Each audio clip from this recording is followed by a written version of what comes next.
a long time ago. This was probably like 8 years ago, but she sent, it was from a woman on Facebook. She sent it through my Facebook Messenger, and she said something about like a video, and I was like, okay, I clicked on it, and then when I clicked on it, it had a website that looked like YouTube, but it said I needed to download a plugin.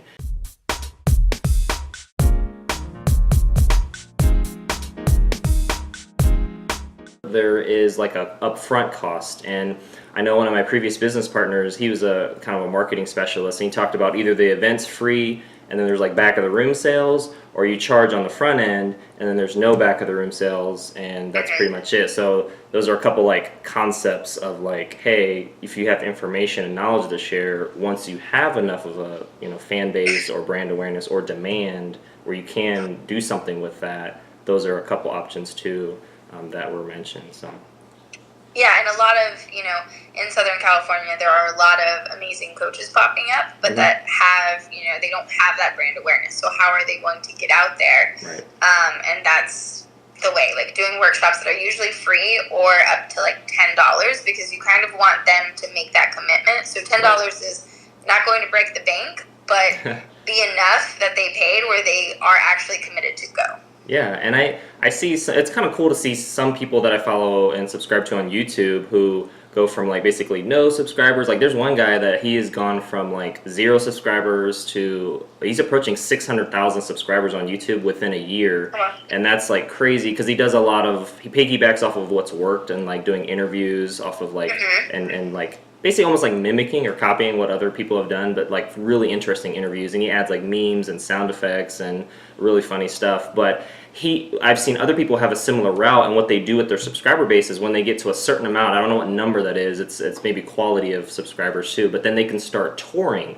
And so they start to tour in different cities, and people pay to just hear them do almost like stand-up comedy or sketches or skits or whatever they did on their YouTube channel, which is kind of cool. It's like, yeah, they've been watching you for free for so long on YouTube, and then now you can almost like monetize your audience by doing a tour, kind of like what music artists do. So I see that's kind of another spin on it, but it's like a social media like leveraging as well with YouTube.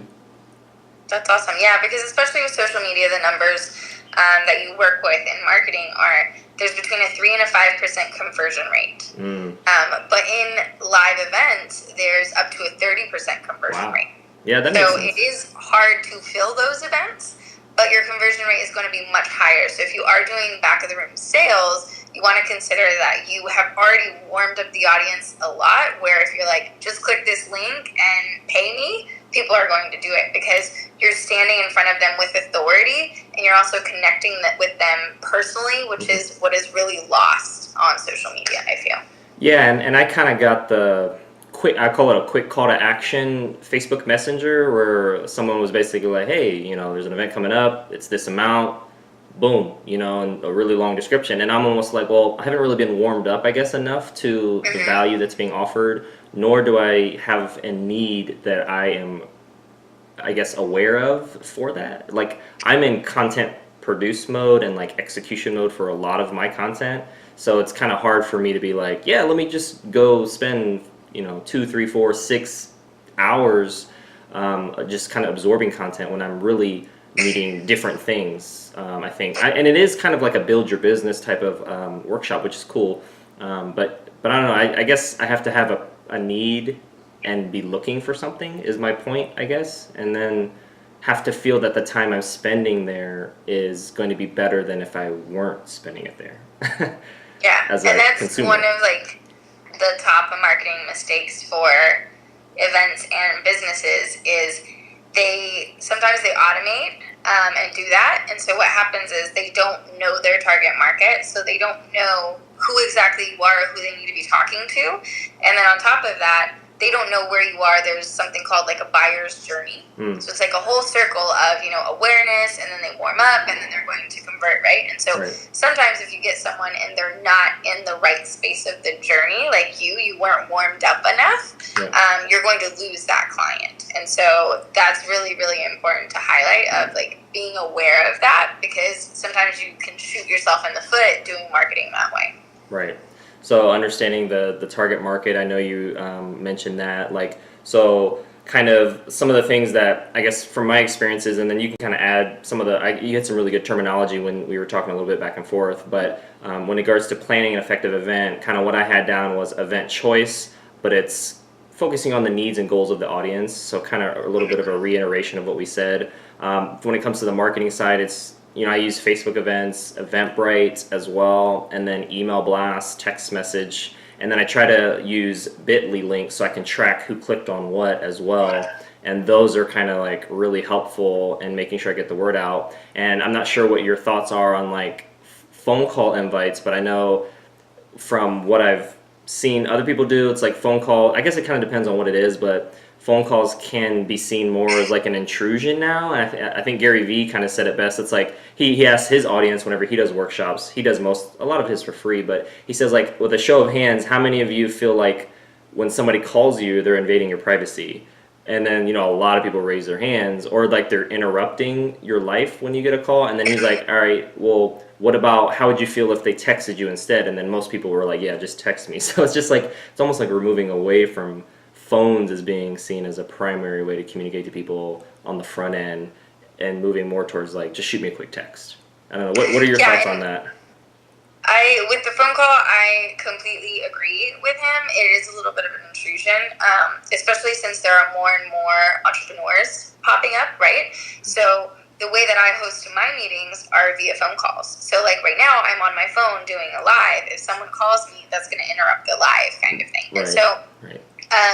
There's also an excessive amount of phone call spam in the U.S. primarily. And so people don't pick up numbers that they don't know. So like if my friends are calling me, I don't mind. I'll pick up the phone because something might have happened, or they just want to chat, and that's fine. And we're a little bit old school. Some of them FaceTime me. But it is also it depends on where they are and the generation, I would say, because I have some older clients that would always just like call me all time, all day long, and I'm like, I'm in the middle of a meeting, I can't answer, just text me, and then, I'll know if it's urgent or not, and I feel like a phone call is more urgent. So I would step away from phone calling unless it's a personal, like there are people who are saved in your contacts and they have your contact information. Text message is great. It is where a lot of marketing has been moving towards, because text messages get opened way more versus email nowadays. So many people have moved towards spam email that now people are having to move somewhere else, which ends up being text message. Yeah, and it's like an arms race. It's like first, I guess, I don't know if it was first, but email, when it first came out, had a really high open rate because the spammers and marketers weren't, spamming the crap out of people, where people are like, oh no, and then now we have to be, aware of like viruses and scams and phishing and, like all these issues with email. And then it moved to like, I guess phone call spam. Like I get a lot of automated messages or voicemails sometimes, or like really foreign numbers that are local sometimes, but they're like automated once I answer. So I have to like be really careful, because I feel like I get catfished or something. I don't know if that's the right term, but I feel like I'm like, I answer and it's like, hello, you've been chosen for or I'm just like, oh my gosh. And then now, like I haven't seen a ton of text spam, but I do get it every once in a while, not as much as email, not as much as voicemail or phone call spam. And then there also is, I guess, a form of social media spam. It's almost like, I don't know if it's marketers or whoever, scammers or marketers, but they move or stick with platforms of communication or distribution until it becomes less effective maybe. And as consumers, we're just like, all right, I just want to either have a positive escapism maybe through, social media or something like that, or I need to communicate, but I don't want to be like, potential, like I don't know, people's Facebooks get hacked, and then like I got a virus one time because somebody sent me a message on Facebook. This was like a long time ago. This was probably like 8 years ago, but it was from a woman on Facebook. She sent it through my Facebook Messenger, and she said something about like a video, and I was like, okay, I clicked on it, and then when I clicked on it, it had a website that looked like YouTube, but it said I needed to download a plugin. And then when I did, I basically got a virus where it started shutting down my computer slowly unless I bought their antivirus program for $50 or $100 or whatever it was. So I think I guess my point I'm trying to make is like we get turned off to certain forms of communication after we've been spammed and scammed enough. Yeah, and it's, like you were saying, people are moving, and so a lot of what we see, at least on social media, is chatbots. Oh, And so okay. it's not actually someone spamming, but it's like automated, and that's almost even more annoying.